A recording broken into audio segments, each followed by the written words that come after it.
Тренинг по финансовому планированию прошел в IT-парке «Алания». Начинающие бизнесмены и уже успешные предприниматели с интересом рассуждали о создании и развитии новых проектов в республике и за ее пределами.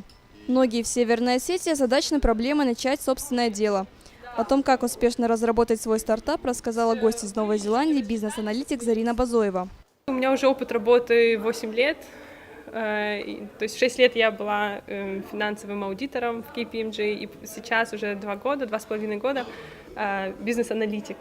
Вот. И на основе этого всего я собрала некоторые материалы и буду рассказывать не чисто теорию, а упрощенную теорию, то есть которую можно сразу применить на практике, и буду показывать кое-какие финансовые модели, чтобы люди могли это применить у себя. По статистике, только 10% стартапов в республике получают успешное развитие.